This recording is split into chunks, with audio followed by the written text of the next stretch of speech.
So, what will this class be like?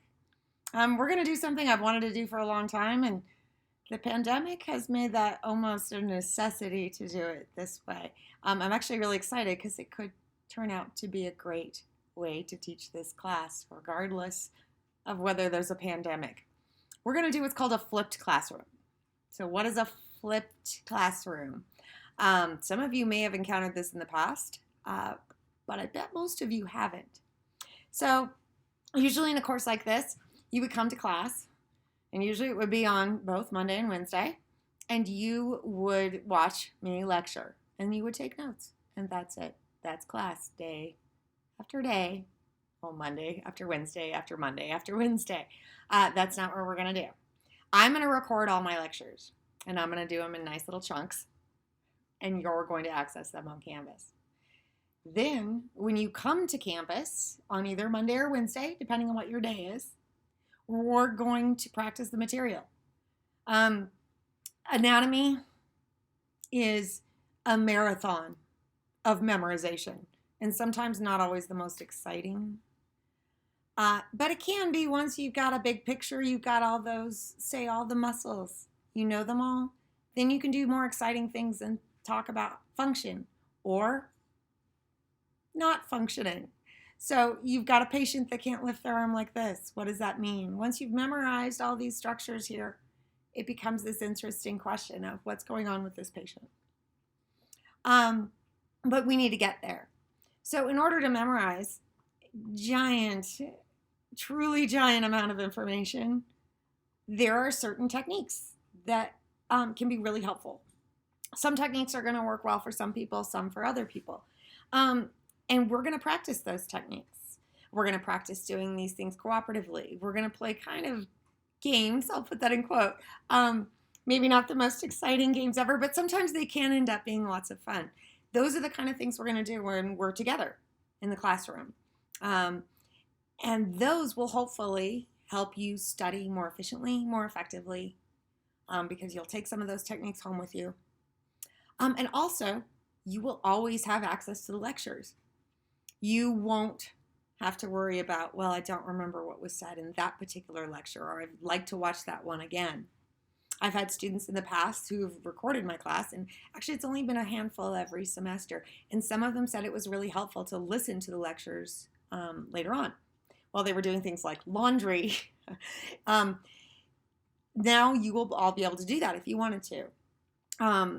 And just listening actually is helpful as well. This is a very, very visual topic, but one of my students said she was able to visualize things as she listened to them when she was listening to them again and again, and that helped her memorize the material.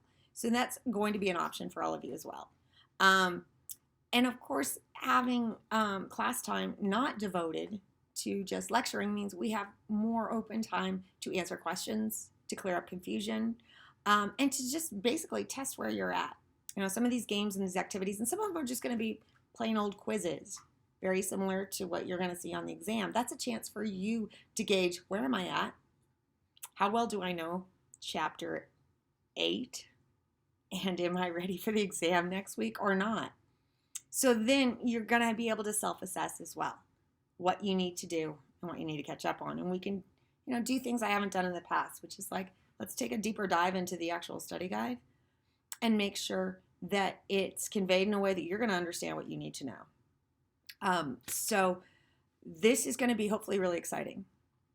So what I told you all in an email before is you're going to only come to class half the time you normally would be. And that time will be spent doing these activities, and you're going to have had to have listened to the lectures before you come to class. And I don't want this to take more time than the class normally would.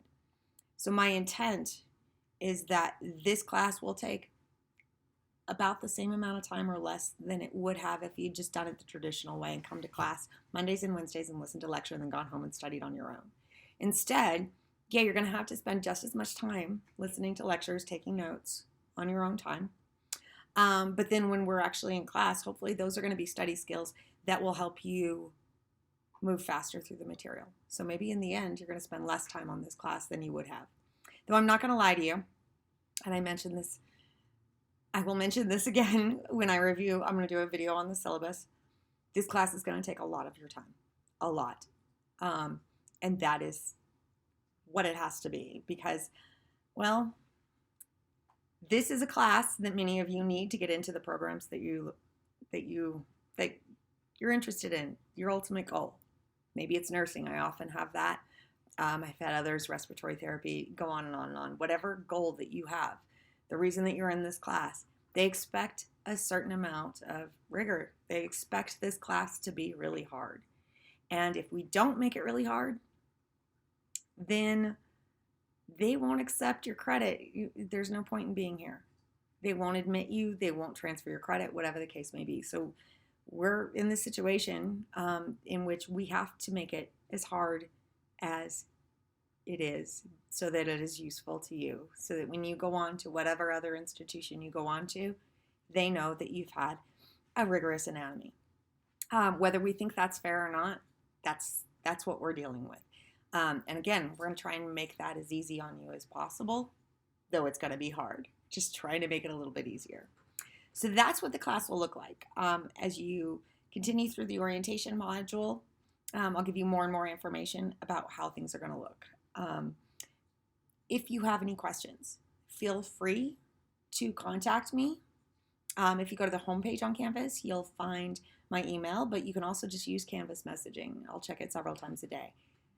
And of course, when we come together in class, that is the time that you will have plenty of opportunity to ask any questions, not just about the content, but about how does this course work? What do I need to be doing when? Feel free to ask me those at any time. So I look forward to meeting all of you.